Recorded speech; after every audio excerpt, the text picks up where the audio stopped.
Ustadz, mohon maaf. Mengenai mazhab tadi, ada kita kebanyakan Syafi'i, ada Hanafi, Hambali. Ketika kita ada di haram misalnya, ada yang duduknya duduk di antara dua sujud, ada yang duduk tahiyat akhir. Kita berpegang teguh bahwa rakaat terakhir itu tahiyat akhir dengan posisi duduk yang agak miring. Tapi banyak juga orang Indonesia yang mengikuti duduknya duduk di antara dua sujud. Ada jamaah yang nanya sama saya nggak bisa jawab Ustadz. Nah itu baiknya bagaimana? Apakah kita harus konsisten dengan mazhab kita dengan tata cara seperti itu atau kita bisa mengikuti, fleksibel?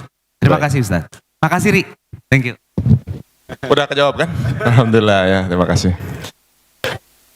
Kalau sholat itu ada tasyahud awal dan tasyahud akhirnya, sholat zuhur, sholat maghrib, sholat isya, sholat asar, maka tasyahud awal duduknya iftirash. Iftirash artinya tikar, alas, menjadikan telapak kaki kiri sebagai alas. Iftirash, tegak. Pada tasyahud akhir duduknya tawarruk. Tawarruk diambil dari kata warik. Warik, maaf.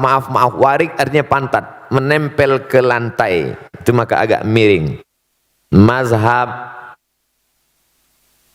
Hambali begitu. Tapi pada salat yang tidak ada tasyahud awalnya, salat Jumat, salat qabliyah, salat ba'diyah, tahiyatul masjid, yang tak ada tasyahud awalnya, maka duduk tasyahud akhir itu duduknya tetap iftirash seperti duduk tasyahud awal. Makanya kita lihat di Saudi Arabia ada mazhab Maliki, ada mazhab Hambali, mereka tasyahud akhir tapi duduknya seperti duduk kita tasyahud awal.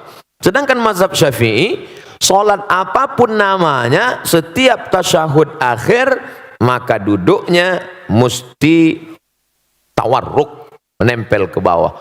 Nah, jelas ini mazhab Hambali, ini mazhab Syafi'i. Sekarang ada orang Indonesia pergi umrah, duduk tahiyatul masjid atau qabliyah atau ba'diyah, tapi duduk tasyahud akhirnya duduk iftirash.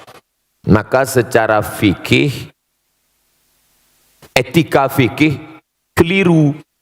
Karena dalam fikih itu mesti sepaket. Kalau mazhab Syafi'i dari awal, mesti Syafi'i juga di ujung. Contoh, kalau dia dari awal itu niatnya di dalam takbiratul ihram, maka sampai salamnya mesti mazhab Syafi'i. Kalau dia campur di dalam itu tidak benar menurut fikih. Tapi sahkah sholatnya? Sholatnya sah. Sama juga seperti orang waktu bismillahnya jahar, sholat subuh, tapi nggak pakai kunut, itu dia sudah campur dua mazhab. Bismillahirrahmanirrahim, alhamdulillahirabbil alamin, itu mazhab Syafi'i.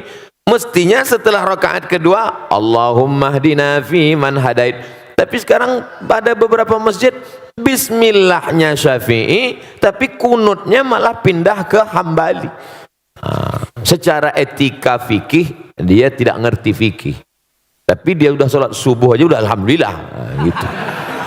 Sholat subuhnya sah. Jadi kalau dalam satu masalah itu dianjurkan untuk tidak campur-campur mazhab dalam satu masalah. Masalah sholat tadi dari takbiratul ihram sampai salam pakai mazhab Syafi'i. Wallahu a'lam.